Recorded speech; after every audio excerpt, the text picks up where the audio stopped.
good evening, and welcome to another soothing journey through the annals of history with boring history for sleep.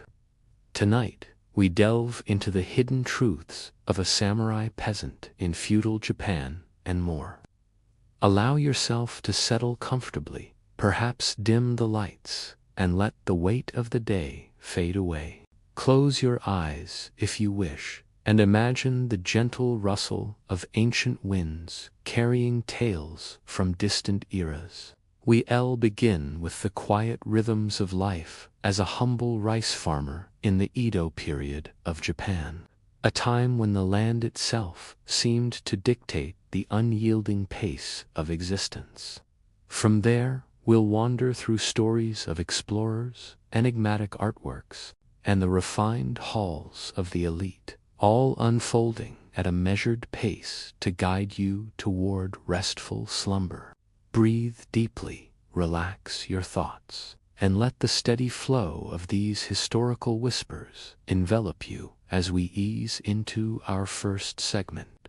Picture yourself stepping back in time to the 18th century, under the rule of the Tokugawa shogunate. The air is thick with the scent of damp earth and blooming rice paddies. You are a peasant farmer, bound to the soil in a small village nestled among rolling hills and misty rivers. This is the hidden truth of daily life in feudal Japan, a world of endless toil, where the cycle of seasons shapes every moment, and survival hangs on the delicate balance of nature and obligation.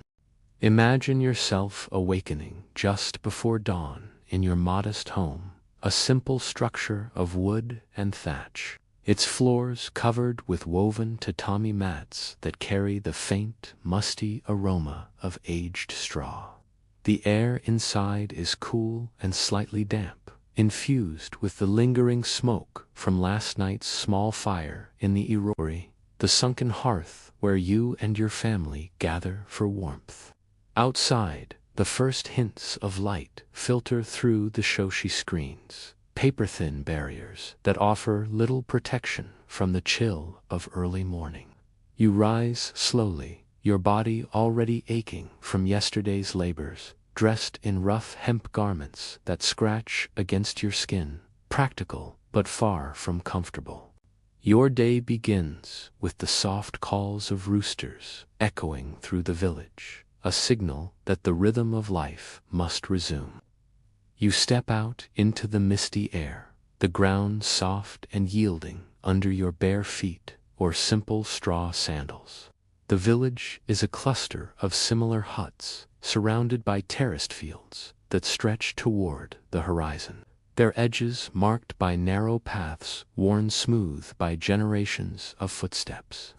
As a peasant, you belong to the hakusho class, the backbone of society yet positioned at its base, below the samurai warriors who enforce the shogun's will.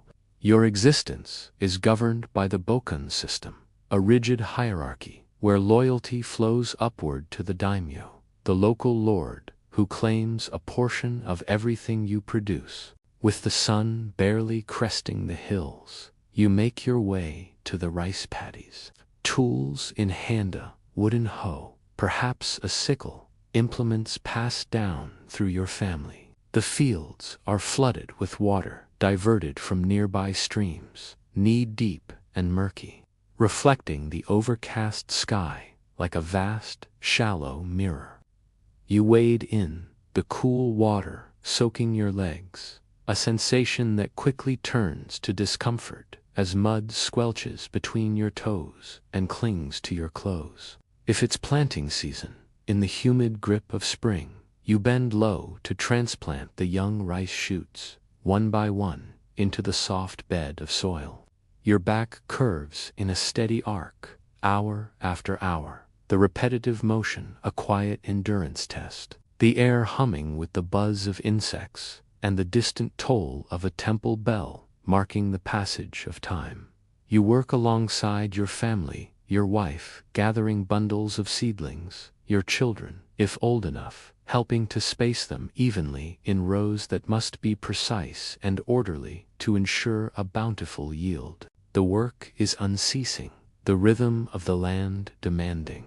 In summer, you weed the paddies by hand or foot, pulling at stubborn grasses that root deep in the fertile muck, while the sun beats down, drawing sweat that mixes with the humidity clinging to your skin.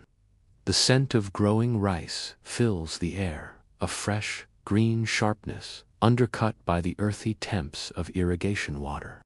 Yet this labor is not just for your table.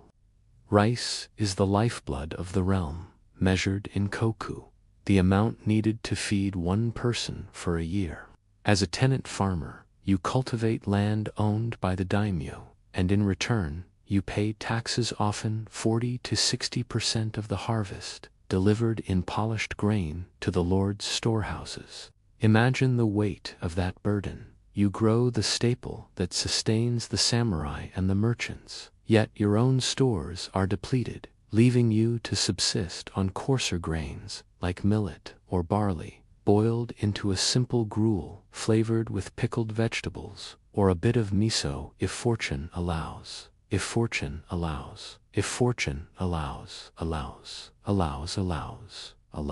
be of, you be pre you be in, to see it, in salon with end of catan of and you do of beauty back to I'm by but I to you but I you to you I to it I to put at to took it like my to it there will you would it with. Meals are taken in brief respite, squatting by the field edge, the food plain and nourishing, but never abundant, a constant reminder of the land's generosity tempered by human decree. As midday arrives, the heat intensifies, the sky a vast blue expanse, unbroken save for drifting clouds. You pause only briefly, perhaps under the shade of a persimmon tree, sipping water from a bamboo gourd. The village community stirs around you, neighbors, exchanging quiet words over shared tasks. Children tending to livestock, like chickens or oxen in small enclosures. Cooperation is essential. Irrigation channels must be maintained collectively, dikes repaired after rains, a communal effort that binds you in quiet solidarity. Yet beneath this harmony lies the strain of obligation.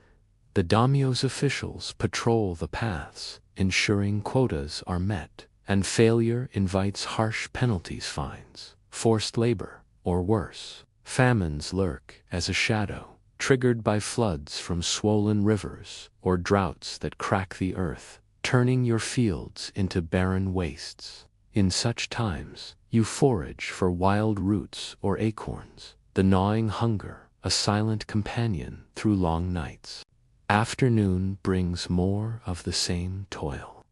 If it's harvest time in autumn, you sickle the golden stalks, bundling them into sheaves to dry on wooden racks, the air filled with the dry rustle of husks and the sweet, hay-like scent of ripened grain. Threshing follows, beating the bundles with flails on a hardened floor, separating grain from chaff in a cloud of dust that coats your throat and eyes.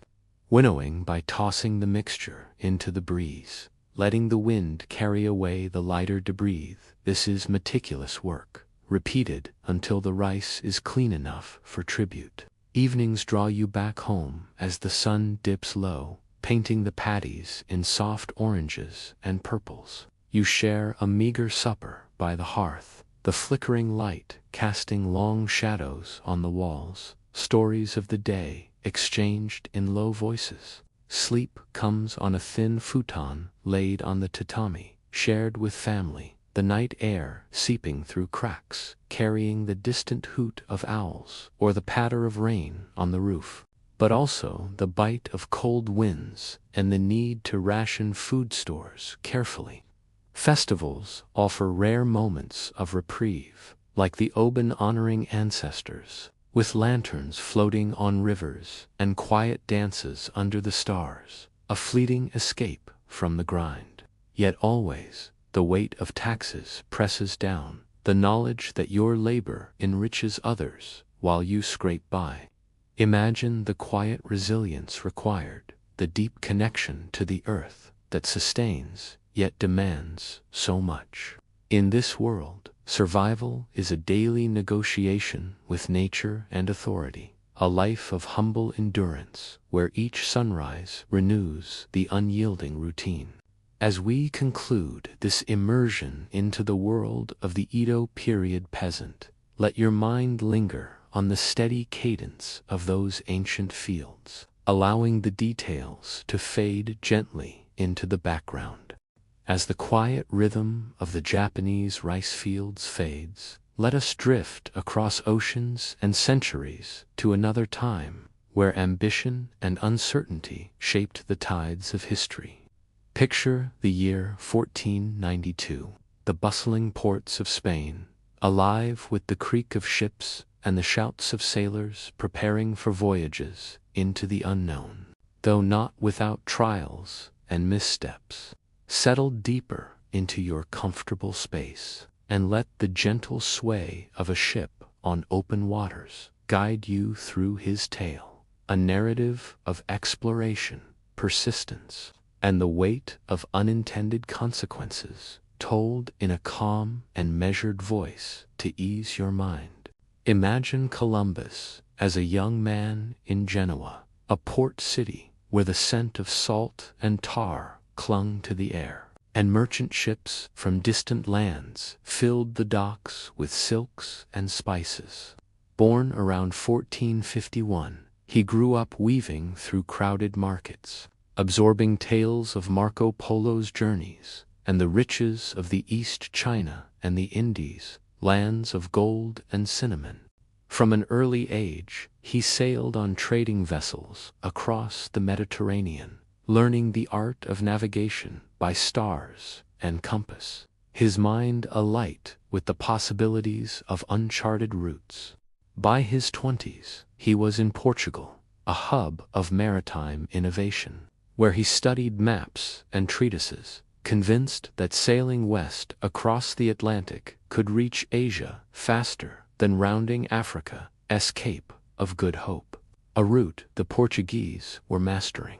Picture him in the 1480s. His proposal was bold: to sail west to the Indies, bypassing the Ottoman-controlled land routes that choked European trade. The concept was not entirely new. Ancient scholars, like Ptolemy, had described the Earth as a sphere, but Columbus's calculations underestimated the globe's size. Portugal's king dismissed him, wary of his demands for titles and wealth. But in Spain, after years of persistence, Columbus found patrons in King Ferdinand and Queen Isabella. They were flush with confidence from the recent conquest of Granada, eager to expand their Catholic empire. In a quiet chamber, scented with wax candles, they agreed to fund his voyage, granting him the title of Admiral of the Ocean Sea and a share of any riches discovered.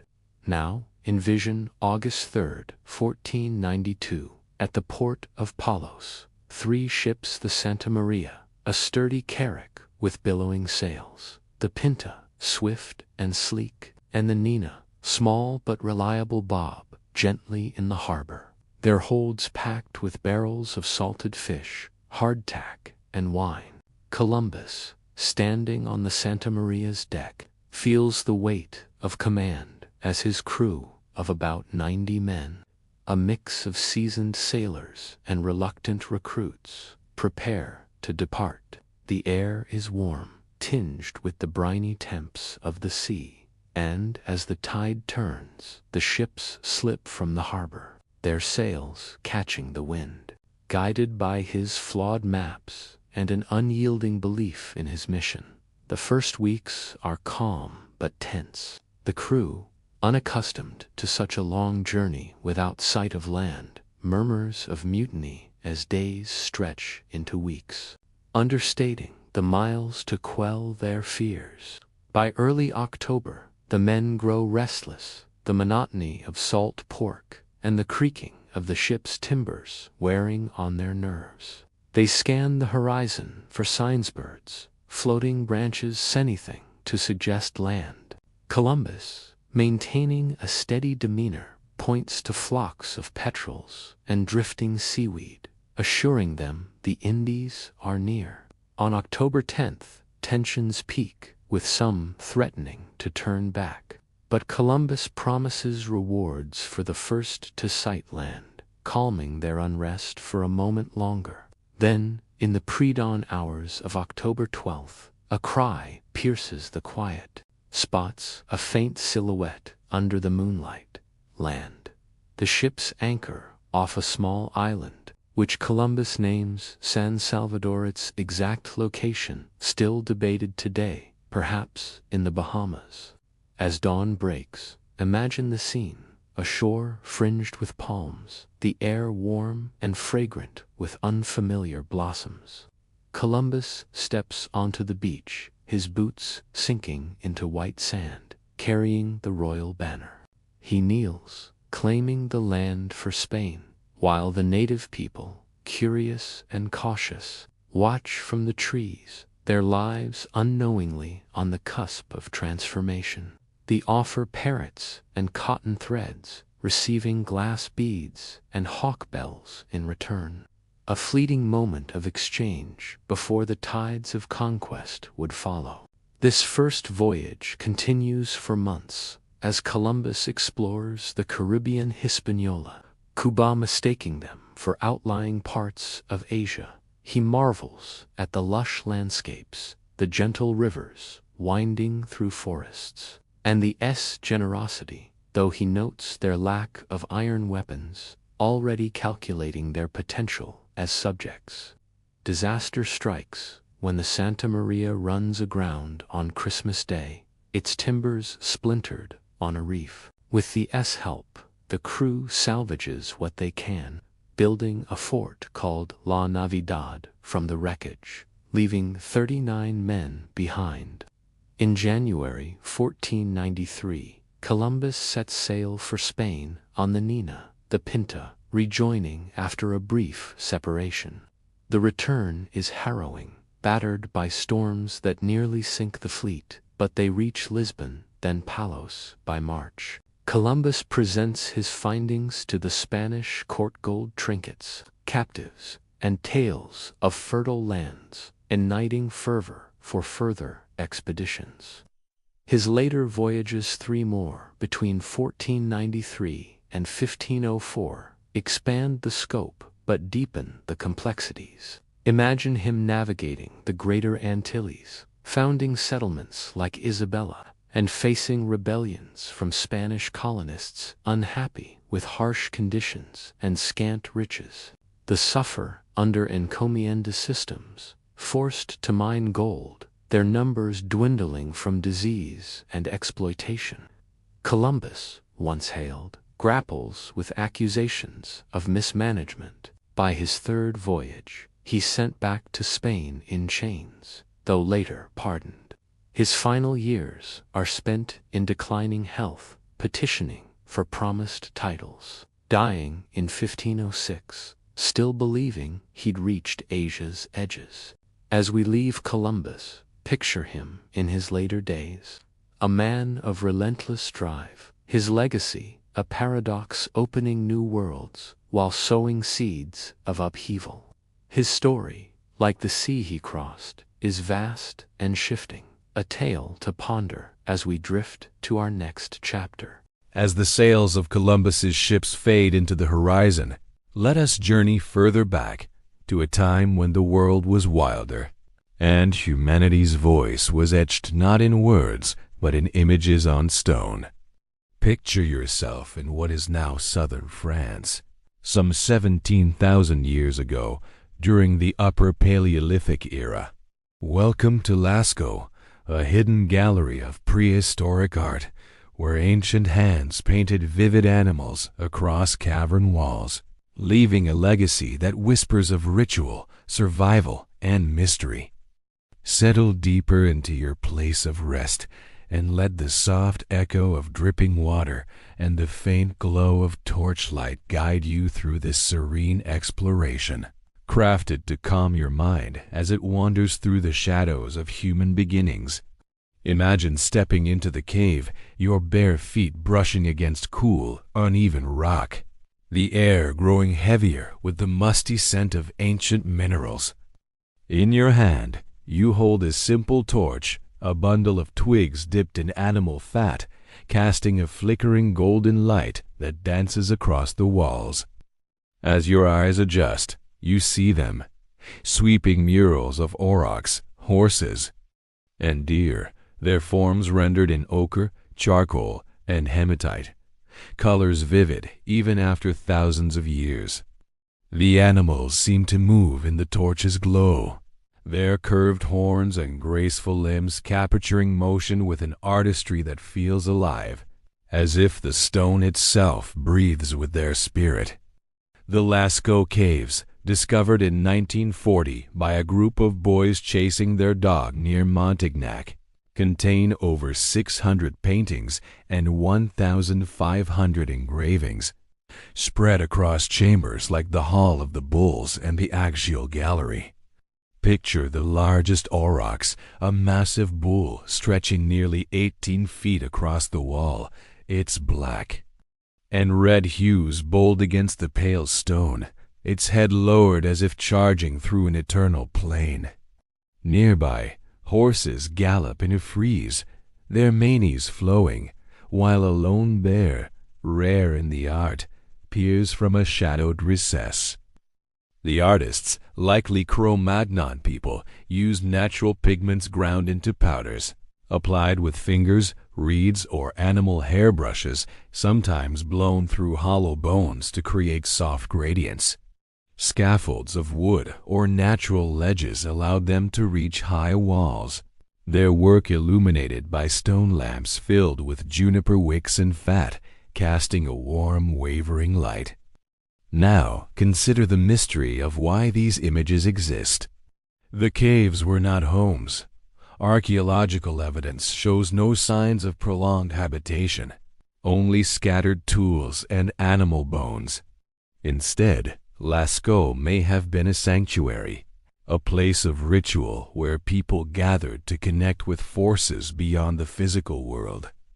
One theory suggests the paintings were part of hunting magic, a way to invoke success by capturing the essence of animals vital to survival.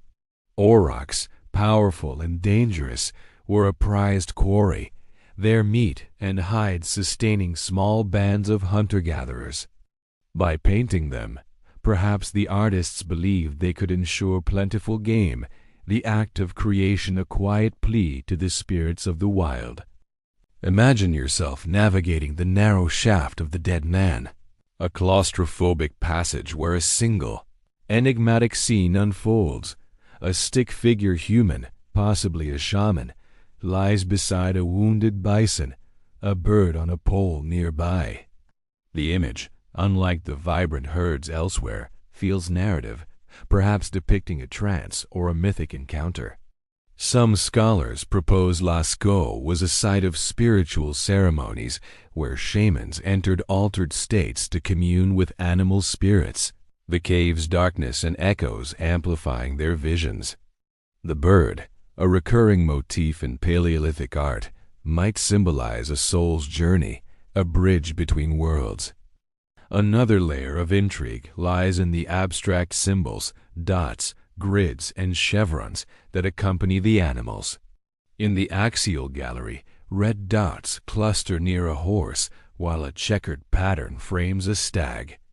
These could be early tallies, maps of stars, or even a proto-writing system, their meaning lost to time. Recent studies suggest some paintings align with constellations, the Pleiades perhaps mirrored in a cluster of dots, tying the art to the night sky that guided these people's lives. The cave's preservation, sealed by a landslide until modern times, kept the colors pristine, but their exposure to air and visitors has since caused fungal damage. closing Lascaux to all but researchers, its replica now standing as a testament to its allure. Picture the artists themselves, men and women of a nomadic world, their lives shaped by the rhythm of seasons and migrations. They hunted with flint-tipped spears, gathered berries and roots, and wove baskets from reeds, their campsites glowing with firelight under starry skies. Their tools burins for engraving, pigments sourced from distant cliffs, show a deep knowledge of their environment, a harmony with the land that the paintings reflect. Were the artists chosen for their skill, or did entire communities contribute, children perhaps adding smaller marks? The hand stencils, created by blowing pigment over pressed palms, feel intimate, a signature of presence across millennia, as if saying, "I was here." As you linger in this subterranean world, imagine the silence broken only by the soft drip of water. The painting's a timeless gallery of a people's dreams and fears. The mystery of Lascaux endures not just in what the images meant, but in how they speak to humanity's urge to create, to leave a mark in the face of an untamed world. Let this thought settle gently, a quiet wonder to carry you forward. As the shadowed walls of Lascaux fade into the depths of time, let us drift across continents and millennia to the sun-drenched banks of the Nile, where the pulse of ancient Egypt beats in the rhythm of its rivers and rituals. Picture yourself in the New Kingdom around 1500 BCE in the bustling city of Thebes, where mud-brick homes cluster beneath the golden glow of sandstone temples. Here, we step into the life of a vizier, an elite official who wields power second only to the pharaoh, navigating a world of opulence and responsibility.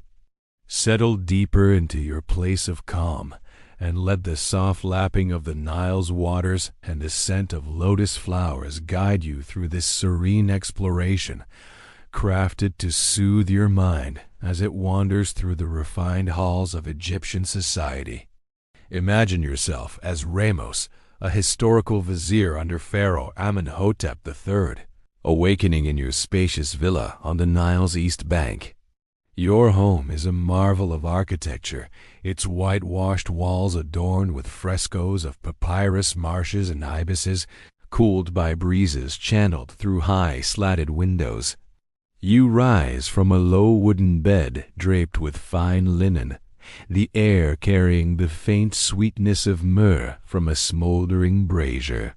Servants, their footsteps soft on polished floors, bring you a breakfast of barley bread, figs, and a goblet of date wine served on a low table inlaid with ebony and ivory.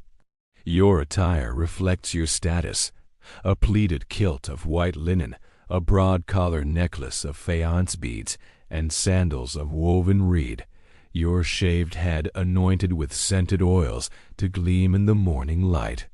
Your day begins with the quiet hum of activity as you step into a courtyard shaded by sycamore trees, where scribes await with papyrus scrolls and reed pens. As vizier, you are the pharaoh's chief administrator, overseeing justice, agriculture, and royal projects across Upper Egypt. Your first task is to review reports from nomarchs, regional governors detailing grain yields and labor disputes. You sit on a cushioned chair, the air warm and fragrant with blooming jasmine, as a scribe reads aloud in a steady cadence, his voice blending with the distant calls of boatmen on the river. You dictate responses, your words measured, ensuring taxes are collected without sparking unrest, a delicate balance in a land where the Nile's flood dictates prosperity. Mid-morning, you travel to the royal palace, a sprawling complex of columned halls and lotus-filled pools, its walls painted with scenes of Pharaoh smiting enemies. You ride in a carrying chair borne by retainers, the canopy shielding you from the sun's glare, the path lined with date palms swaying gently. At court, you advise Amenhotep III, who lounges on a gilded throne, his presence divine yet approachable. Today, the agenda includes a planned obelisk for Karnak Temple, requiring quarries in Aswan to be mobilized. You coordinate with overseers, ensuring granite is cut and floated downriver, a task demanding thousands of laborers whose lives contrast sharply with your own. Your counsel is calm, your authority unquestioned, yet you tread carefully, aware of court intrigues and rival nobles vying for favor. By noon, you return to your estate for a meal in a breezy hall, reclining on a woven mat as servants present roasted duck, lentils stewed with garlic, and pomegranates, the flavors rich yet balanced, paired with barley beer poured from clay jars. Musicians play softly on harps and lutes, their melodies mingling with the rustle of palm fronds outside. This is a moment of respite, but even here, your mind works, planning inspections of granaries to ensure surplus for lean years. Your role as vizier includes famine prevention, a sacred duty tying your prestige to the land's fertility, symbolized by the Ankh amulets you wear, tokens of life and eternity. Afternoon draws you to the Hall of Justice, a column chamber where petitioners seek your verdict on disputes, land boundaries, theft, or marriage contracts. You sit beneath a canopy, a fan-bearer cooling you with ostrich plumes as you listen to each case with patience. Your rulings grounded in Ma'at, the principle of harmony that underpins Egyptian law. A farmer pleads for his field encroached by a neighbor. You consult a cadastral map etched on papyrus and restore his rights, your voice firm yet kind, the crowd murmuring approval. Justice dispensed, you feel the weight of your role, a linchpin in a society that reveres order above all. As evening approaches, you attend a banquet hosted by a fellow noble, a lavish affair in a villa aglow with alabaster lamps. Guests recline on cushioned benches, adorned in pleated gowns and wigs perfumed with wax cones that melt slowly, releasing fragrance. Servants offer plates of honeyed cakes and spiced gazelle, while dancers sway to the rhythm of sistrums, their anklets jingling. You converse with priests and generals, discussing trade with Punt for incense or campaigns in Nubia, your words chosen to maintain alliances without revealing too much. The air is warm, heavy with lotus and wine, and as the stars emerge, you offer a toast to the pharaoh's health, the clink of cups a soft echo of your shared loyalty. Night finds you back in your villa, the Nile a silver ribbon under the moon. You walk through your garden, where irrigation channels feed beds of mandrakes and lily, the air cool and alive with cricket songs. A scribe reads correspondence by lamplight, letters from Memphis, reports of canal repairs, as you dictate replies, your voice low, blending with the night's stillness. Retiring to your chamber, you lie on your linen-draped bed, the day's duties settling like dust. Your life, one of privilege and purpose, stands in stark contrast to the laborers who quarry stone or plow fields, their sweat sustaining the empire you administer. As we leave the vizier's world, let the gentle flow of the Nile carry you forward, its steady current a quiet promise of rest. As the golden halls of Thebes recede into the twilight of memory, let us journey to a vast and timeless landscape, where the horizon stretches unbroken under a relentless sun. Picture yourself in the Sahara Desert around the 1st century CE, a world of shifting dunes and fleeting oases, where life is shaped by the rhythm of survival and the bond between human and beast. You are a camel herder, a nomadic soul among the early Tuareg or their precursors, guiding your herd across this arid expanse in search of water and trade. Settle deeper into your place of rest and let the soft rustle of sand and the distant bleat of camels carry you through this tranquil tale, woven to ease your mind into the gentle cadence of a desert night. Imagine awakening at dawn in a low tent of woven goat hair, its coarse fabric taut against wooden poles, offering scant shade from the creeping heat. The air is dry, tinged with the musky scent of camels and the faint, acrid bite of last night's fire, now reduced to embers.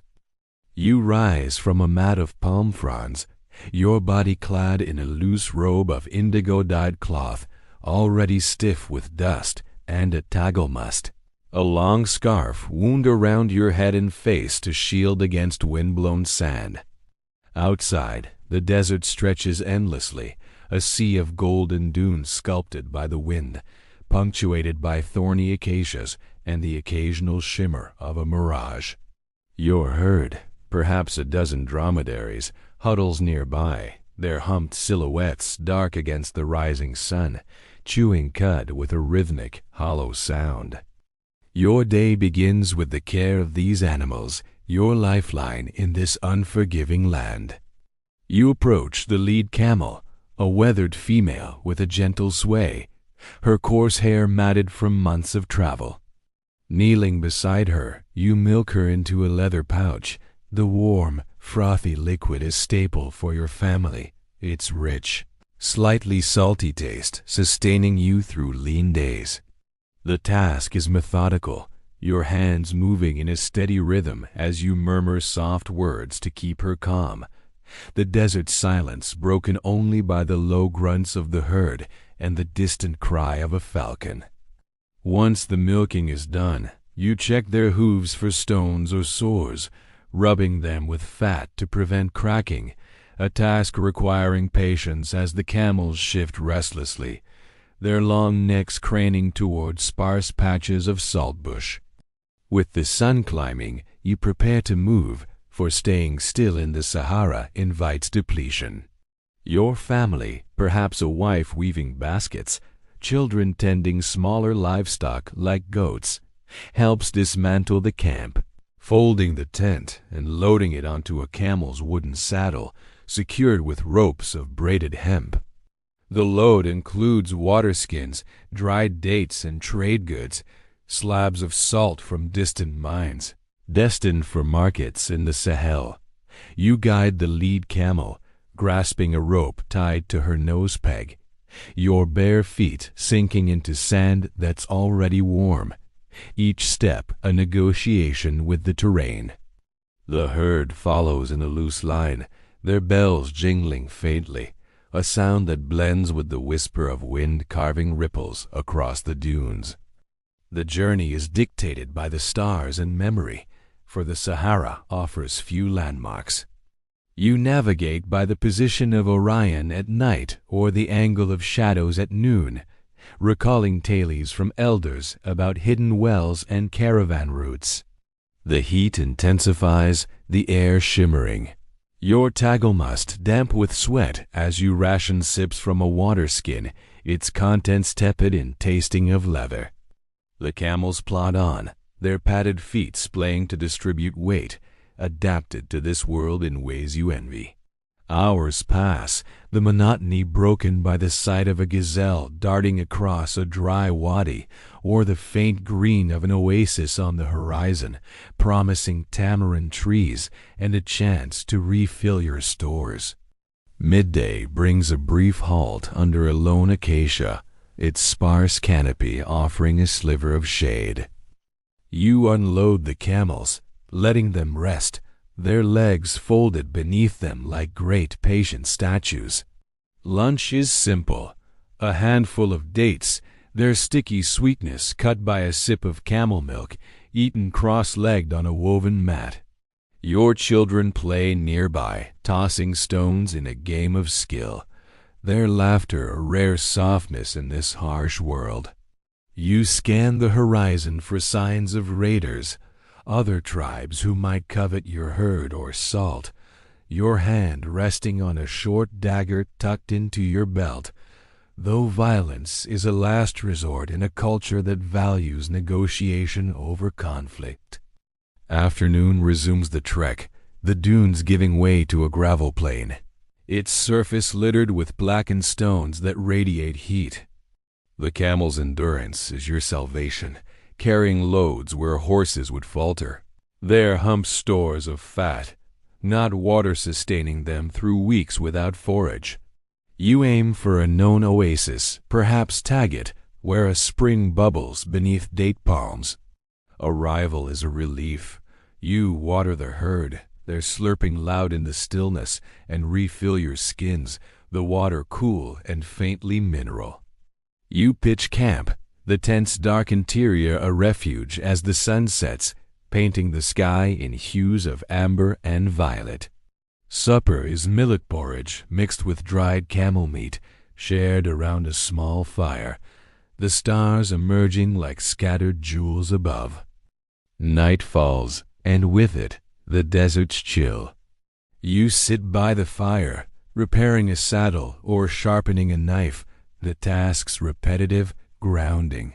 Stories are told, legends of jinn haunting forgotten wells, or the great salt caravans of old when hundreds of camels crossed Timbuktu.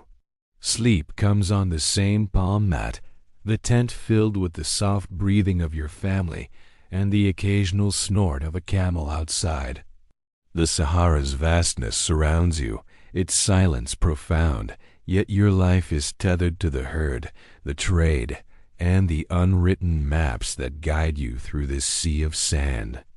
This existence, one of resilience and adaptation, binds you to the desert's pulse, a rhythm as old as the dunes themselves. As we leave this nomadic world, let the soft tread of camels carry you gently onward. As the vast Sahara fades into the starlit night, let us cross continents and centuries to a land of rolling fields and fortified towns, where the air carries the scent of wood smoke and the distant clang of armor. Picture yourself in 15th century France amid the turmoil of the 100 Years' War, a time when kingdoms clashed and a young woman's visions altered the course of history. We now follow the story of Joan of Arc, a peasant girl whose faith and courage led her from a quiet village to the heart of battle, only to face a tragic fate. Settle deeper into your place of calm, and let the soft rustle of leaves and the murmur of a crowd guide you through this tranquil narrative, woven to ease your mind as it wanders through a tale of conviction and sacrifice. Imagine a small village in Domremy in the Duchy of Lorraine, around 1412. Here, Joan is born to a family of modest farmers. Their home a stone cottage with a thatched roof, warmed by a hearth where bread bakes on flat stones. The air is thick with the earthy aroma of hay and the faint sweetness of apples from a nearby orchard. As a child, Joan tends sheep and spins wool, her days filled with the rhythm of rural life, milking cows, gathering eggs, and joining neighbors in prayers at the village church, its bell tolling softly across the fields. Yet, even as a girl, she is different, her eyes often distant, as if listening to voices only she can hear. By age 13, she begins to experience visions, radiant figures of Saint Michael, Saint Catherine, and Saint Margaret, who speak to her in the quiet of gardens or under the shade of an ancient oak, urging her to save France and crown its rightful king. Picture France in 1429, fractured by war. The English, allied with Burgundians, hold swaths of territory, besieging Orleans and threatening the heart of the Valois kingdom. The Dauphin, Charles VII, remains uncrowned, his claim weakened by rivalries and despair. Joan, now 17, feels her calling intensify. She leaves Domremy, her simple tunic and cropped hair marking her as a figure both humble and resolute, and seeks an audience with the local lord, Robert de Baudricourt. Her persistence, her voice steady, her conviction unshakable, wins his support. Imagine her standing in a drafty hall, the air heavy with wax and ink, convincing hardened men that a peasant girl has been sent by God to lift the siege of Orleans. Escorted to Chinon, she meets Charles in a crowded court, picking him out among decoys, her words piercing the skepticism, "I am sent to crown you king." By spring, Joan is armed, clad in a suit of plate armor that gleams dully in the morning mist, a white banner embroidered with lily and angels fluttering at her side. She rides to Orleans, her presence electrifying the French troops, who see in her a symbol of divine favor. Picture her on the battlefield, not wielding a sword but rallying soldiers with shouts, her banner a beacon amid the chaos of arrows and cannon smoke. The air is sharp with the tang of metal and the cries of the wounded, yet Joan moves with purpose, urging the French to press forward. In May 1429, after days of fierce assaults, Orleans is freed, the English retreating, their morale shattered. Joan's role is less tactical than inspirational, her faith kindling hope in a weary army, her voice cutting through the din like a clear bell. Now, envision the march to Reims, where Charles must be crowned to solidify his claim. Joan leads the way, towns like Troyes surrendering at her approach, their gates opening to avoid her divine wrath.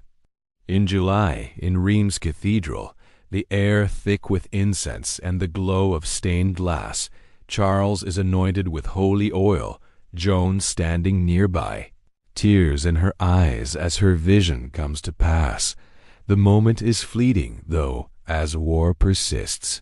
She presses for Paris, but the assault fails, and a crossbow bolt wounds her shoulder, the pain a sharp reminder of her mortality.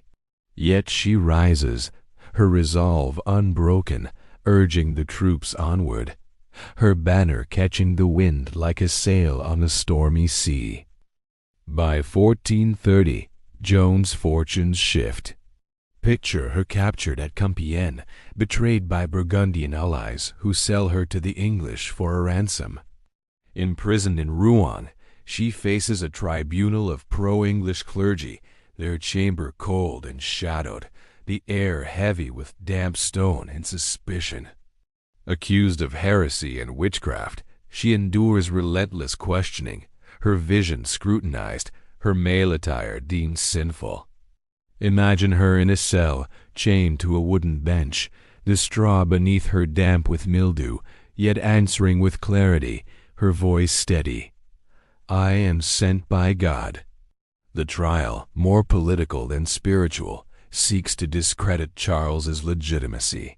In May 1431, at age 19, she is convicted and led to the stake in Rouen marketplace, the crowd hushed, the air thick with the scent of pitch and smoke. Her final words call for Jesus, her courage a quiet defiance as the flames rise, her story sealed in martyrdom. Joan's legacy lingers, her canonization centuries later a testament to her impact. She became a symbol of French unity, her life a blend of faith and action that reshaped a nation's course. As we leave her, picture the fields of Domremy, the oak where her visions began, its leaves whispering in the breeze, a quiet echo of her enduring spirit. As the echoes of Joan of Arc's courage fade into the fields of France, let us journey back to a time when legends were born amidst bronze and stone, in a land where gods and heroes walked the earth. Picture yourself in Bronze Age Greece around 1600 BCE, standing before the towering walls of Mycenae, a citadel perched on a rocky hill in the Peloponnese. These massive structures, built with stones so vast they were later called Cyclopean, guard a civilization of warriors and artisans, their secrets unearthed by modern hands. Settle deeper into your place of rest, and let the soft hum of wind through olive groves and the distant clink of bronze guide you through this tranquil exploration, crafted to soothe your mind as it wanders through the mysteries of a heroic age. Imagine approaching Mycenae at dusk, the sun casting long shadows across a rugged landscape of scrub-covered hills and gnarled trees. The air is warm, scented with wild thyme and the faint tang of dust kicked up by your sandals on the worn path. Before you rise the citadel's walls, constructed from limestone boulders, some weighing as much as 10 tons, fitted together without mortar in a technique that defies the tools of the time. The stones, rough-hewn yet precisely aligned, create a fortress that seems to grow from the earth itself, its silhouette imposing against the fading light. Later Greeks, awed by their scale, believed only the mythical Cyclopes, one-eyed giants, could have built such walls, a testament to their enduring enigma. You pause at the Lion Gate, the main entrance, its massive lintel crowned by a triangular relief of 2 lions flanking a column, their heads lost to time but their bodies carved with a grace that hints at royal power. Passing through, you enter a world of narrow passages and steep ramps. The air cooler within the walls, carrying the faint mustiness of ancient stone. Mycenae was the heart of a civilization named Mycenaean by archaeologists that dominated Greece from roughly 1600 to 1100 BCE, known for its palaces, trade networks, and warrior culture. This was the age of Homer's epics, where figures like Agamemnon, king of Mycenae, were said to lead armies against Troy, their deeds blending history with myth. Consider the mystery of how these walls were built. The stones, quarried from nearby hills, were likely moved using sledges, levers, and sheer human labor, dragged across wooden rollers by teams of workers under the sun's relentless glare. Imagine the scene: men chanting in rhythm, their tunics soaked with sweat, as overseers direct the placement of each block, the clatter of tools echoing across the valley. The walls, up to 40 feet thick in places, were not just defensive, but symbolic, proclaiming Mycenae's might to allies and enemies alike. Yet their construction raises questions. How did a society with bronze tools and no beasts of burden beyond oxen achieve such precision? Some suggest ramps and counterweights, others point to communal effort over generations, but the exact methods remain a quiet puzzle, buried in the dust of millennia. Within the citadel, archaeological discoveries deepen the intrigue. Picture the grave circles, royal burial grounds just inside the walls, excavated by Heinrich Schliemann in the 1870s.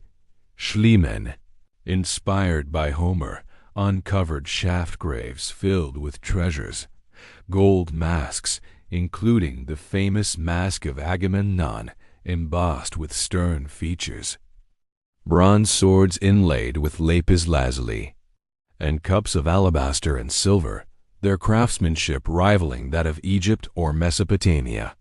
The air in these digs would have been heavy with earth and anticipation, each find revealing a society of wealth and violence. The bodies, adorned with diadems and breastplates, suggest kings or chieftains, their funerals marked by offerings of wine and slaughtered horses, a ritual to honor their passage to the afterlife. Now, wander to the palace atop the hill. Its megaron a great hall with a central hearth open to the sky, its walls painted with frescoes of warriors and chariots, faded but vivid in their day. The air here would have been rich with the scent of olive oil from lamps and the savory aroma of roasted mutton from feasts. The Mycenaeans, skilled in linear B-script, recorded tributes of wool and grain on clay tablets, their bureaucracy as sophisticated as their art. Yet the walls themselves hint at a culture under threat, built to withstand sieges from rival cities like tyrants or invaders from the sea. Some scholars link Mycenae's decline around 1200 BCE to earthquakes, others to internal strife or the mysterious sea peoples, leaving the citadel abandoned, its stones silent witnesses to a lost world. The wall's cultural resonance adds another layer. In Homer's Iliad, Mycenae is rich in gold, home to Agamemnon, whose feud with Achilles sparks the Trojan War. Were these walls his, or do they belong to an earlier era, their legends woven by later bards? Archaeological evidence, pottery, weapons, and trade goods from Crete and Cyprus shows Mycenae as a hub of exchange, its influence stretching across the Aegean. The lions above the gate, possibly symbols of divine protection, echo motifs from Hittite art, suggesting cultural ties far beyond Greece. Yet the wall's endurance, surviving seismic tremors that toppled palaces, speaks to a resilience that captivates, their stones standing as sentinels of a time when mortals dared to rival gods. As you linger before these cyclopean giants, imagine the hands that shaped them, the lives that unfolded in their shadow. The mystery of Mycenae is not just in its construction, but in its place in human memory, a bridge between history and myth, whispering of a world both grand and fleeting. Let this thought settle gently, a quiet wonder to guide you forward. As the ancient stones of Mycenae fade into the hills of Greece, let us journey eastward to a vast empire where the sun rises over golden plains and bustling cities. Picture yourself in the Achaemenid Empire around the 5th century BCE in the satrapy of Lydia, with its capital at Sardis. Here, you are a satrap, a governor appointed by the great king to oversee a province, living a life of splendor amid the intricate web of Persian administration. Settle deeper into your place of rest, and let the soft clink of goblets and the faint scent of saffron guide you through this tranquil exploration, crafted to soothe your mind as it wanders through the refined world of an imperial elite. Imagine awakening in your palace, a sprawling complex of mud brick and cedar, its walls draped with tapestries woven with threads of crimson and gold. The air is cool at dawn, carrying the fragrance of roses from the paradise garden beyond your chamber, where fountains murmur in the early light. You rise from a cushioned bed, its frame inlaid with ivory, and don a flowing robe of fine linen, dyed purple with rare Tyrian dye, a mark of your rank. Servants, their footsteps silent on polished floors, bring a tray of barley cakes, pistachios, and a cup of diluted wine, served on a silver platter that gleams softly in the morning glow. Your day begins in the Apadana, a grand audience hall supported by columns topped with carved bulls, their stone eyes gazing over a floor of glazed tiles. You sit on a throne-like chair, its arms carved with griffins, as scribes and messengers approach, their voices low and deferential.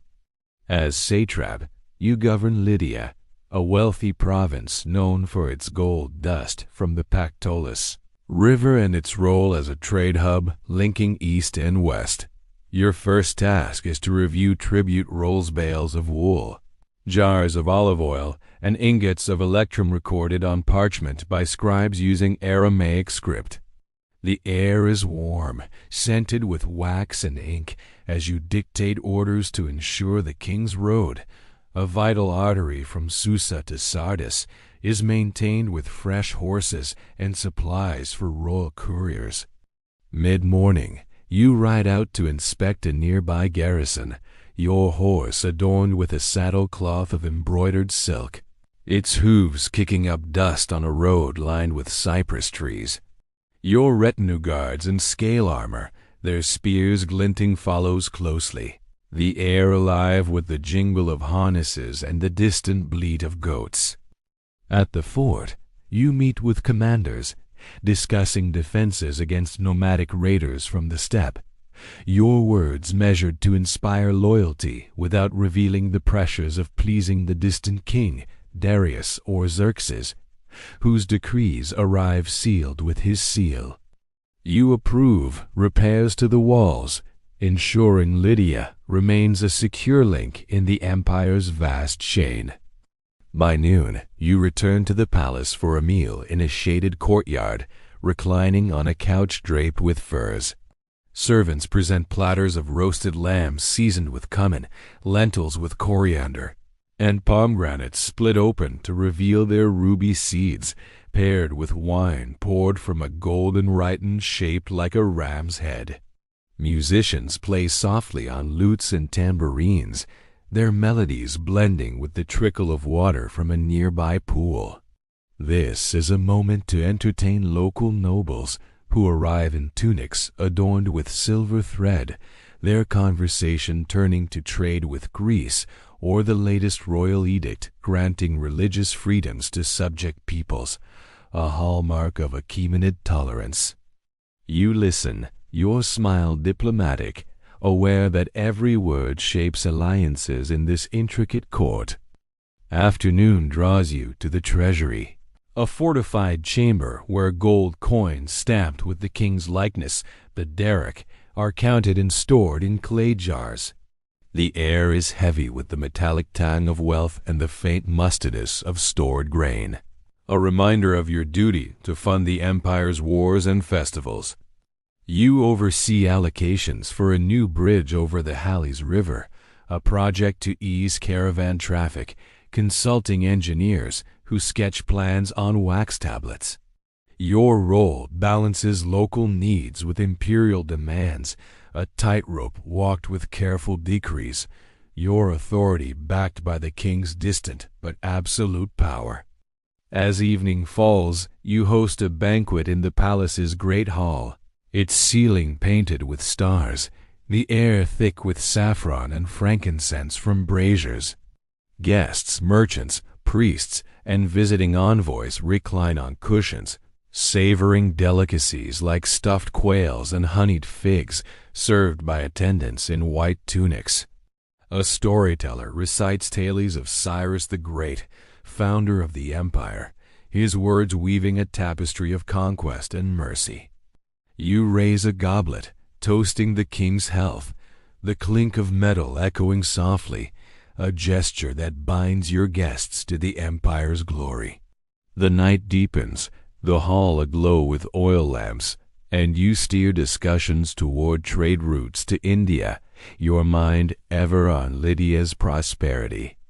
Night finds you in your garden, strolling along paths lined with tamarisk and myrtle, the air cool and alive with the chirp of crickets. A scribe reads dispatches by torchlight news of a rebellion in Egypt, requests for troops, while you dictate responses, your voice calm, blending with the rustle of leaves.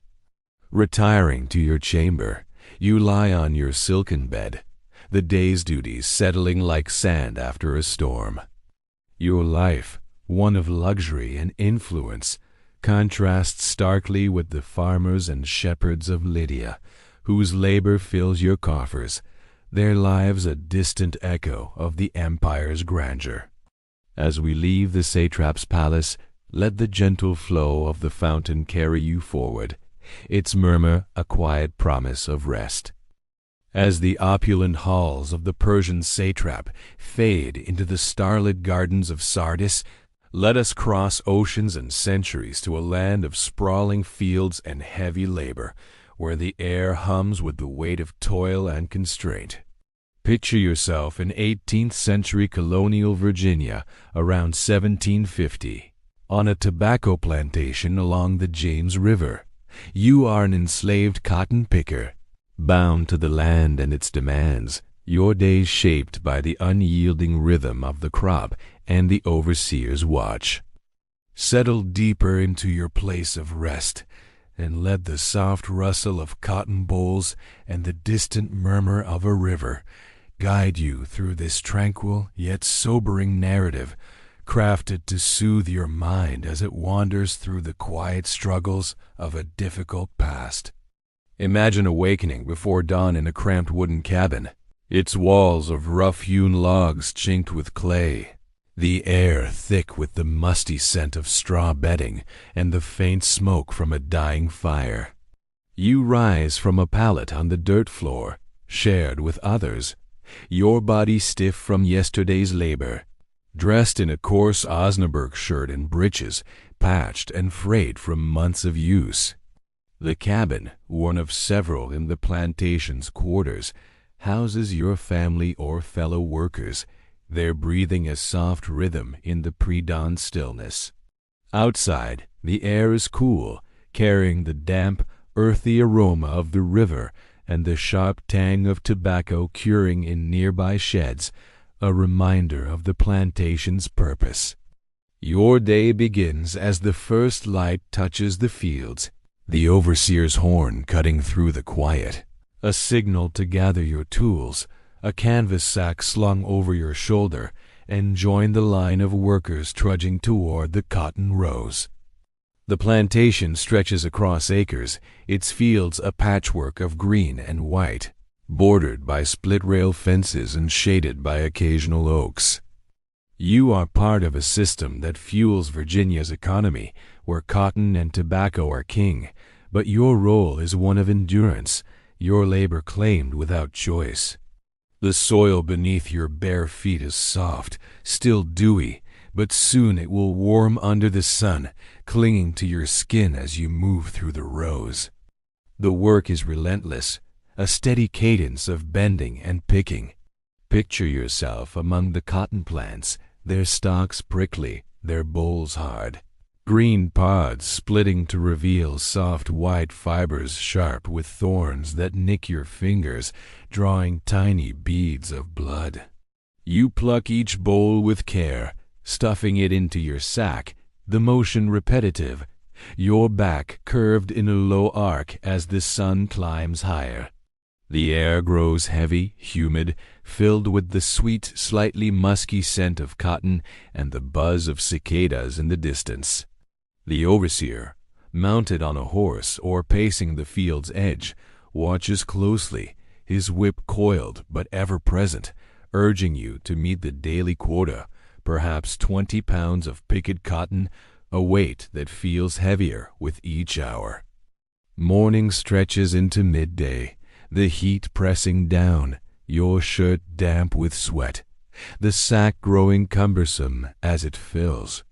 You pause only briefly, squatting in the shade of a plant to sip water from a gourd passed among the workers, its contents warm and tasting faintly of earth. Meals are sparse, a midday ration of cornmeal mush, sometimes mixed with molasses, eaten with your hands from a wooden bowl, shared in silence or low murmurs with others in your gang. The field is alive with quiet sounds, the rustle of leaves as hands move through the plants, the soft thump of bowls hitting sacks, and the occasional call of a child tasked with fetching water or gathering stray fibers. Afternoon brings more of the same, the sun now a fierce presence, its glare reflecting off the white cotton like a mirror. Your fingers, calloused but sore, work mechanically, though the thorns still sting, and the weight of the sack pulls at your shoulder. The overseer's voice breaks the monotony, barking at stragglers or noting weights as sacks are emptied into baskets at the field's end. Falling short of the quota risks punishment, extra hours, reduced rations, or worse, a lash that leaves welts but no lasting marks, a calculated cruelty to preserve your ability to work. You push through, driven by the need to protect yourself and those you care for, your thoughts drifting to moments of respite, like the songs sung softly at night, their melodies a thread of resistance and hope. As evening nears, The sky softens to hues of orange and lavender, the air cooling slightly, though the humidity lingers. You finish your row, hauling the sack to the weighing shed, where the overseer tallies your yield, his quill scratching on a ledger by a lantern light.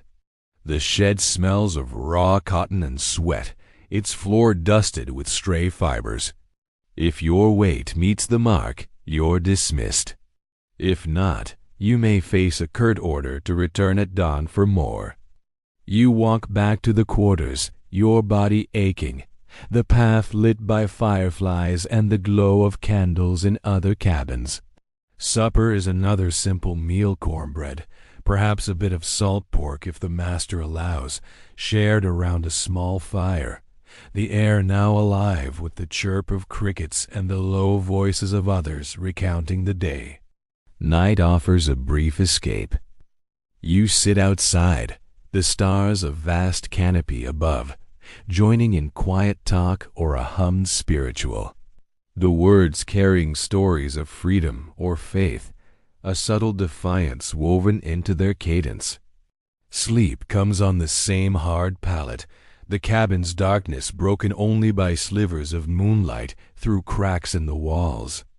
Your life is one of unceasing labor, bound by forces beyond your control, yet marked by moments of community, shared meals, whispered tales, or the touch of a loved one's hand that sustain you through the endless cycle of the fields. As we leave this world of toil, let the gentle sway of the cotton plants carry you forward, their quiet rustle a soft promise of rest. As the cotton fields of colonial Virginia fade into the twilight, let us journey back to a time of conquest and ambition, where the clash of armies reshaped the ancient world. Picture yourself in the 4th century BCE in the rugged hills of Macedon, a kingdom on the edge of Greece, where a young king dreamed of an empire that would span continents. We now follow the story of Alexander the Great, whose relentless drive and tactical genius carried him from Pella to the banks of the Indus, leaving a legacy that echoes through history. Settle deeper into your place of rest, and let the soft clatter of bronze shields and the distant murmur of campfires guide you through this tranquil narrative, crafted to soothe your mind as it wanders through a saga of triumphs and fleeting glory. Imagine a young Alexander, born in 356 BCE, growing up in the shadow of his father, Philip II, a warrior king who forged Macedon into a power through discipline and diplomacy. The air in Pella, the capital, is sharp with the scent of pine from nearby forests and the tang of iron from forges crafting sarissas, the long pikes of the Macedonian phalanx. As a boy, Alexander is tutored by Aristotle, his mind shaped by philosophy and Homer's tales of heroes, his favorite, the swift-footed Achilles. Picture him in a sunlit courtyard, his auburn hair catching the light, practicing swordplay with companions or taming the wild horse Bucephalus, a feat that wins his father's pride and foreshadows his ability to bend even the untamed to his will. By 336 BCE, at age 20, Alexander ascends the throne after Philip's assassination, inheriting a restless kingdom and a seasoned army. Picture him in a marble hall, his voice steady despite his youth, rallying nobles to secure Macedon against rebellious tribes and Greek city-states. His first campaigns are swift. He crushes the Thracians in the north, their hill forts falling to his cavalry charges, and subdues Thebes, raising it as a warning to others. The air is thick with dust and the cries of the defeated, yet Alexander's gaze is already eastward, toward Persia, the vast empire of Darius III, whose gold and armies dwarf his own. In 334 BCE, he crosses the Hellespont with 40,000 men, landing in Asia Minor, Imagine the Granicus River, its banks lush with reeds, where Persian satraps meet him in battle. Alexander leads a daring cavalry charge across the water, his silver helmet gleaming, breaking their lines with precision. The clash of bronze on leather shields a rhythmic din. Victory here opens Anatolia, cities like Sardis surrendering without a fight. The air grows warmer, scented with olive groves and sea salt, as he marched to Issus in 333 BCE. Picture the narrow coastal plain where Darius's larger army awaits, chariots glinting in the sun. Alexander outmaneuvers them, his phalanx holding the center while he flanks with his companions, scattering the Persians and capturing Darius's family, though the king flees. The campaign continues, relentless yet methodical. In Tyre, a Phoenician island fortress, Alexander builds a causeway under arrow fire, the sea air heavy with pitch as his siege engines breach the walls after 7 months. Egypt welcomes him as a liberator from Persian rule, and in 331 BCE he founds Alexandria, a city destined to shine as a beacon of learning, its streets laid out under a sky of endless blue. At Gaugamela, the decisive clash, picture a vast plain in Mesopotamia, the air dry and charged with tension. Darius fields war elephants and scythed chariots, but Alexander's feigned retreat lures them into disorder, his cavalry striking like a thunderbolt. Darius flees again, his empire crumbling, and Alexander enters Babylon, its ziggurats rising above palm-lined canals, the air rich with incense and surrender. Now envision the march eastward through Persia's heart Susa, Persepolis, where Alexander burns the royal palace, perhaps in vengeance for Athens' destruction, the flames casting shadows on golden reliefs. The air grows thinner as he crosses the Hindu Kush, pursuing rebels into Bactria and Sogdiana, where he marries Roxana, a local princess, blending east and west. By 326 BCE, in India, he faces King Porus at the Hydaspes River, the monsoon rains soaking the earth, the air heavy with mud and blood. His victory, won through a daring night crossing, is costly, and his men, weary after a decade of war, refuse to march further at the Bees River. Picture Alexander, his face lined with exhaustion, agreeing to turn back, his dream of reaching the world's edge unfulfilled. The return is grueling through the Gedrosian desert, where heat and thirst claim thousands, the air shimmering with mirages as men stumble over cracked earth. In Babylon, in 323 BCE, at age 32, Alexander falls ill, perhaps from fever or poison, his body weakening in a palace by the Euphrates, the air thick with myrrh and despair. His death leaves his empire fragmented, his generals carving out kingdoms, yet his vision of cultural fusion, Greeks and Persians intermingling, plants seeds for the Hellenistic age. Picture his final moments, his voice faint, naming no clear air, his legacy a mosaic of cities and ideas stretching from Egypt to India. As we leave Alexander, imagine the campfires of his army, their glow fading into the night, a quiet testament to a man who chased the horizon and reshaped the world.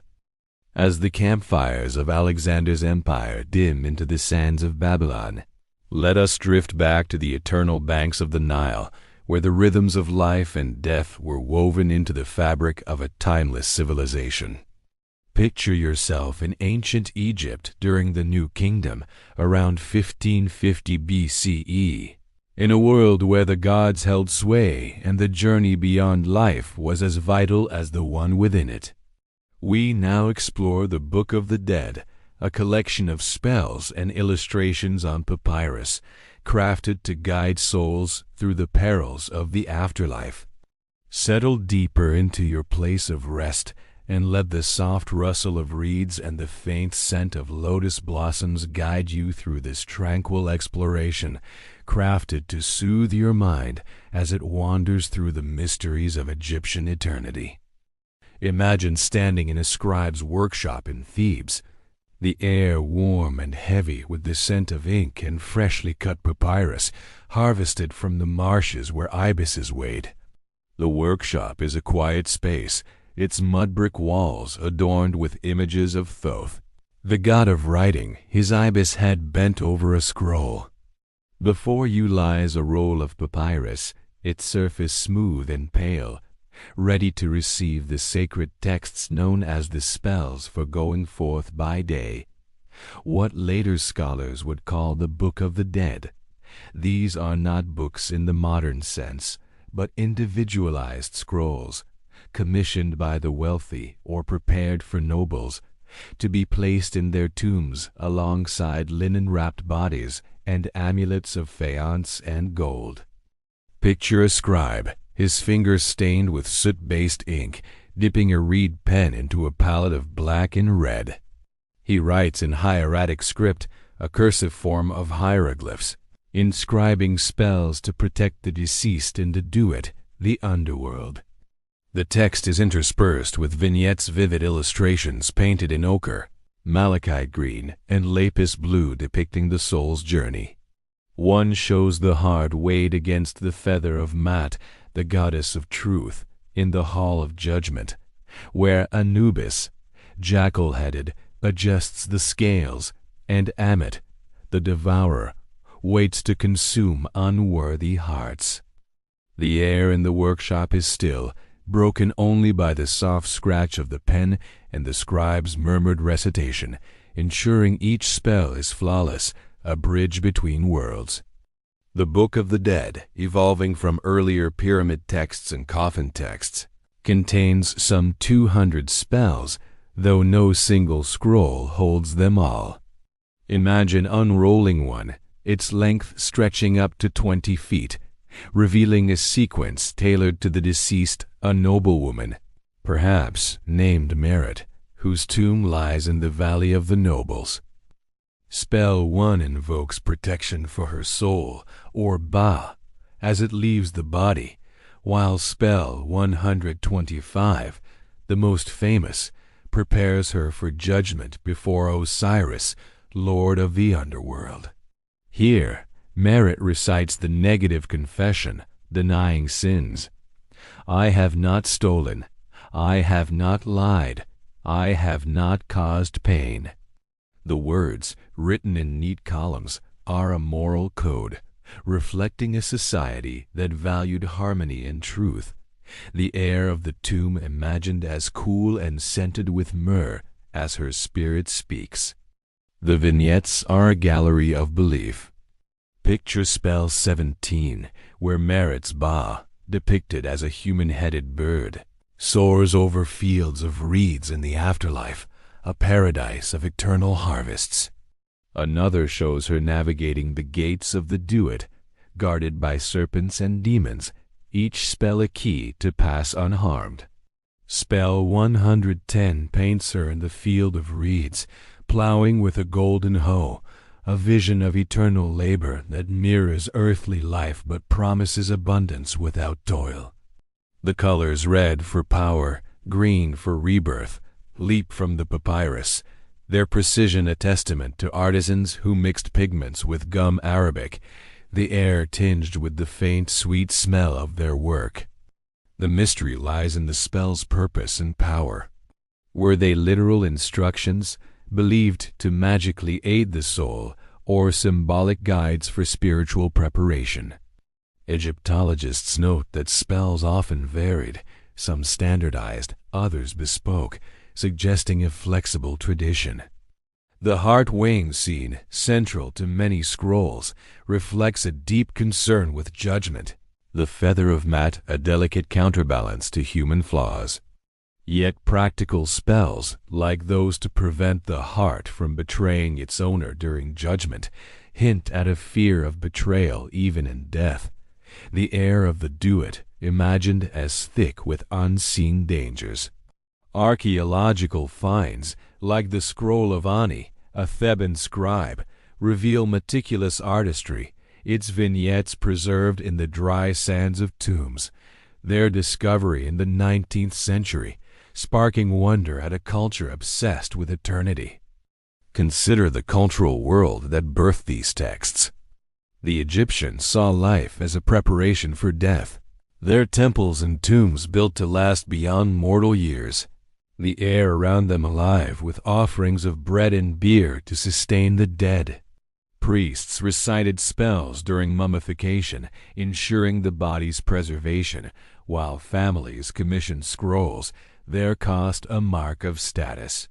The Book of the Dead was not for the poor, whose afterlife hopes rested on simpler charms, highlighting a society stratified even in death.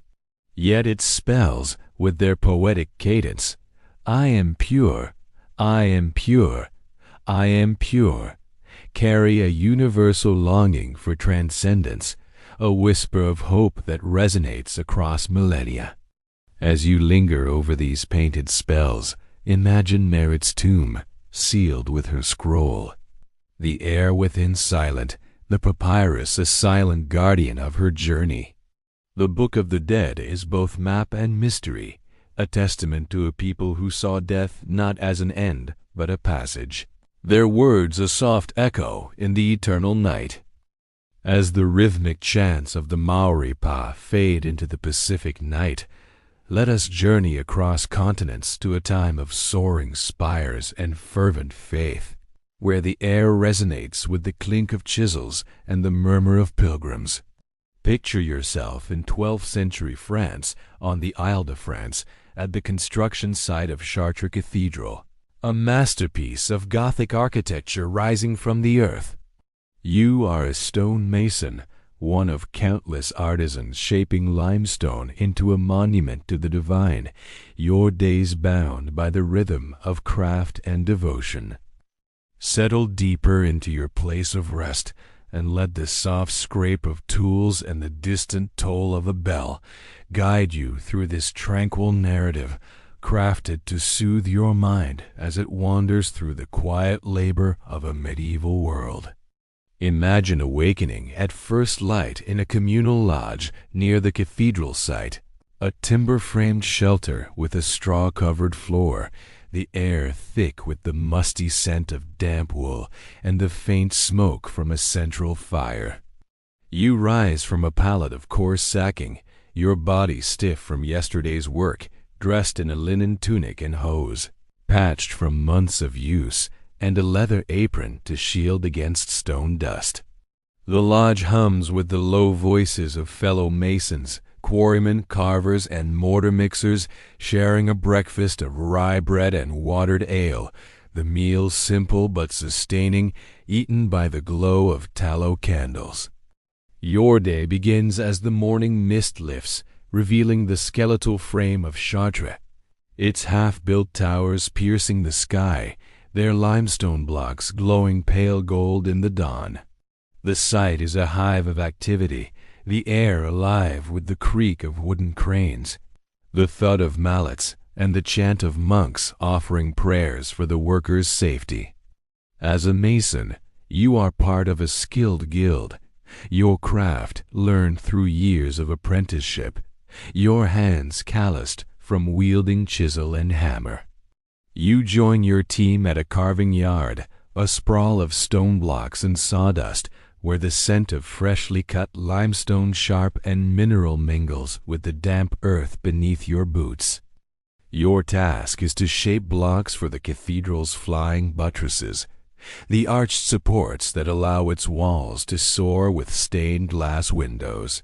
Picture yourself selecting a limestone slab, quarried from pits miles away and hauled by ox cart, its surface rough under your fingers. You trace a template, etched on parchment by the master mason, marking curves with charcoal. With a steel chisel and wooden mallet, you strike in a steady rhythm, chips flying like sparks, the stone yielding to reveal smooth planes and precise angles. The work is meticulous, each block needing to fit seamlessly, the air filled with the tap-tap of your tools and the distant clatter of scaffolding being raised. Morning stretches into midday, the sun warming the yard, your tunic dusted white with stone powder, your brow damp with sweat. The labor is backbreaking, your shoulders aching from lifting blocks or climbing ladders to check alignments. Accidents loom, falling stones, collapsing scaffolds, yet you work with care, guided by the guild's code and the shared goal of a structure that will outlast you. A brief pause comes at noon, when a bell signals a meal. A bowl of pottage, thick with barley and leeks, shared with comrades under a canvas awning, the air warm with the scent of baked earth and the faint perfume of wildflowers from nearby fields. Afternoon brings more carving, perhaps a decorative element, a gargoyle, its grotesque face emerging under your chisel, designed to spout rainwater from the roof. The process is slow, the stone unforgiving, but there's a quiet satisfaction in seeing the creature take shape, its toothy grin a small mark of your skill. You consult with the master mason, a grizzled figure with ink-stained fingers, who inspects your work, nodding approval, his voice low but firm. The cathedral's design, with its pointed arches and ribbed vaults, is a marvel of engineering, the air around it charged with a sense of divine purpose, though your focus remains on the stone before you, each strike a step toward eternity. As evening nears, the light softens, casting long shadows across the site. The cathedral silhouette a jagged prayer against the sky. You finish your block, brushing away dust to reveal its clean lines, ready for the crane to hoist it into place. The day's end brings a reckoning with the guild steward, who records your output, your wages a few deniers. Enough for bread and a bit of cheese, decreased by dues to maintain the guild's lodge and tools. You walk back to the lodge, your body weary, the path lit by torches and the glow of hearth fires from nearby homes. Supper is another simple meal, lentil stew, and a crust of bread shared with tailies of the day, the air now cool, scented with pine and the promise of rest. Night falls, and you join a quiet gathering by the fire, where a minstrel strums a lute, singing of Charlemagne or local saints, the melody a soft counterpoint to the day's labor. The cathedral, half-built, looms in your mind, a testament to faith and craft, its completion decades away, beyond your lifetime. Sleep comes on your palate, the lodge filled with the snores of your fellows, the distant hoot of an owl blending with the memory of chisels. Your life, one of skill and struggle, is a small but vital thread in the tapestry of Chartres, a monument rising from the hands of many, its stones a silent hymn to the ages. As we leave the mason's world, let the gentle echo of hammer on stone carry you forward, its rhythm a quiet promise of rest. As the rhythmic clink of chisels at Chartres fades into the medieval twilight, let us journey eastward to a land of vast steppes and gilded palaces, where ambition and intellect shaped an empire's destiny. Picture yourself in 18th century Russia, in the opulent halls of St. Petersburg, during the reign of one of history's most remarkable rulers. We now follow the story of Catherine the Great, a German princess who rose to become Empress of Russia, her life a tapestry of cunning, reform, and grandeur. Settle deeper into your place of rest, and let the soft rustle of silk and the distant chime of a clock guide you through this tranquil narrative, crafted to soothe your mind as it wanders through the intricate world of an enlightened monarch. Imagine a young Sophie August, born in 1729 in Stettin, then part of Prussia. In a modest noble household where the air carries the scent of wax polish and freshly baked rye bread. The daughter of a minor prince, Sophie grows up in a world of strict etiquette, her days filled with lessons in French, music, and embroidery, the air of her chambers warmed by a tiled stove. Her mother, ambitious for status, sees her as a pawn in European alliances. At 14, picture her traveling across snowy plains to Russia, her breath visible in the chill, to meet Empress Elizabeth, who seeks a bride for her nephew, Peter, heir to the throne. The journey is long, the air heavy with the scent of pine and leather from the carriage, but Sophie's sharp mind absorbs every detail, her future already taking shape. In St. Petersburg, renamed Catherine upon converting to Orthodoxy, she marries Peter in 1745, entering a court of dazzling splendor and treacherous intrigue. Picture the Winter Palace, its halls lined with mirrors and gold leaf, the air thick with rosewater and candle wax. Peter, immature and erratic, prefers toy soldiers to governance, leaving Catherine isolated. Her days spent reading Montesquieu and Voltaire by lamplight, the ideas of the Enlightenment shaping her vision.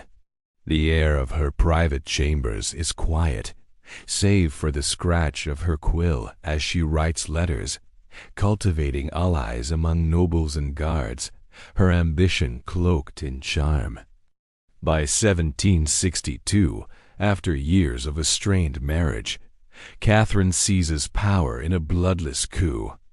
Imagine her in a borrowed military uniform, astride a white horse, rallying the Orlov brothers and the Preobrazhensky Guard, the air charged with the clop of hooves and the murmurs of loyalty.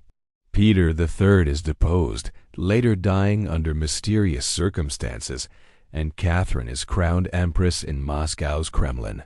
The cathedral's air heavy with incense and the weight of destiny. Her rule begins with a vision of a modern Russia, blending absolutism with reform, her decrees penned in a study scented with ink and lavender. Picture her daily routine as empress, rising early in the Peterhof Palace, its fountains sparkling in the Baltic sun. She breakfasts on black bread and coffee, a nod to simplicity, in a room adorned with Chinese porcelain and silk tapestries. Her mornings are spent with advisors, the air filled with the rustle of maps as she oversees expansions into Crimea and Poland, her voice calm but resolute.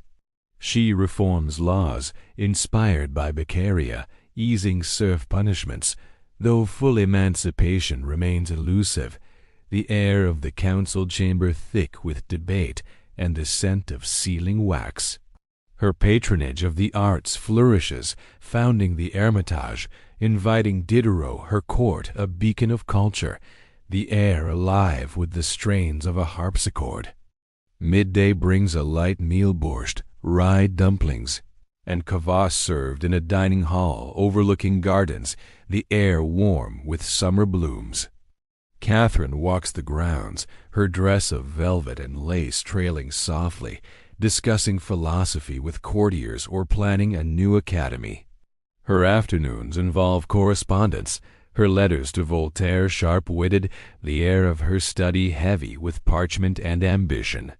She navigates affairs with favorites like Gregory Potemkin, whose vision for southern expansion aligns with hers, their meetings discreet, the air tinged with musk and secrecy. Evening hosts grand balls or theatricals, the palace aglow with chandeliers, the air rich with perfume and the clink of crystal goblets. Catherine, in a gown embroidered with silver thread, dances a minuet or converses with ambassadors, her laughter a tool of diplomacy. Yet her mind never rests, planning smallpox inoculation campaigns or codifying laws, her reforms balancing progress with the nobility's power. The air grows cooler as night falls, and she retires to her chambers, the distant Neva River reflecting moonlight, her thoughts on Russia's vast future. Her later years, until her death in 1796, are marked by challenges rebellions like Pugachev's, strained relations with her son Paul, but her legacy endures, a Russia modernized, expanded, and culturally vibrant. Picture her final moments, surrounded by velvet drapes and loyal attendants, the air soft with the scent of candles, her life a testament to intellect and will. As we leave Catherine's world, let the gentle chime of a palace clock carry you forward, its rhythm a quiet promise of rest. As the gilded halls of Catherine's Russia fade into the northern night, let us journey back to the cradle of civilization, where the first cities rose along fertile rivers under a scorching sun. Picture yourself in ancient Mesopotamia around the 3rd millennium BCE in the city of Ur, a bustling center of trade and culture on the banks of the Euphrates. Here, we explore the cuneiform tablets, clay records etched with wedge-shaped script, preserving the stories, laws, and lives of the Sumerians. Settle deeper into your place of rest, and let the soft rustle of palm fronds and the faint scent of baked clay guide you through this tranquil narrative, crafted to soothe your mind as it wanders through the ancient whispers of a lost world. Imagine standing in a scribe's workshop in Ur, a mud brick room shaded by a reed awning, the air thick with the dusty aroma of sun-dried clay and the faint sweetness of date wine. Before you lies a stack of damp clay tablets, their surfaces smooth and pliable, ready to receive the stylus's mark. The scribe, trained from youth, grips a reed stylus, its tip cut to a wedge, and presses it into the clay, forming cuneiform wedge-shaped signs that capture the Sumerian language. The air is warm, alive with the hum of the city beyond, merchants haggling over barley, priests chanting in ziggurat courtyards, and the distant splash of oars along the river's muddy banks. These tablets, small enough to hold in your hand or as large as a book, are the Sumerian's voice across millennia. Picture one, its surface crowded with angular marks, recording a contract for sheep traded between neighbors, the quantities listed in precise symbols for Awe and Ram. Another details the myth of Inanna's descent to the underworld, her journey through 7 gates, a poetic echo of divine struggle, the air of the workshop seeming to hold the weight of her tale. Cuneiform, developed around 3000 BCE, is one of humanity's earliest writing systems, evolving from pictographs to a script capable of laws, literature, and astronomy. The tablets, once inscribed, are baked in kilns or sun-dried, their clay hardening to preserve words for eternity, the air around them tinged with the smoky scent of firing. The mystery of these tablets lies in their scope and purpose. Imagine a royal archive in Ur, its shelves stacked with thousands of tablets, cataloging everything from tax records to hymns. The standard of Ur, a mosaic of lapis and shell, depicts feasts and battles, but the tablets tell the daily pulse, a king's decree to repair canals, a farmer's debt in grain, or a priestess's offering to Nana, the moon god. Recent anlations deciphering signs once obscure reveal economic precision accounts of wool measured in mena or poetic depth, like the Epic of Gilgamesh etched in tiny wedges, its hero's quest for immortality resonating in the quiet air.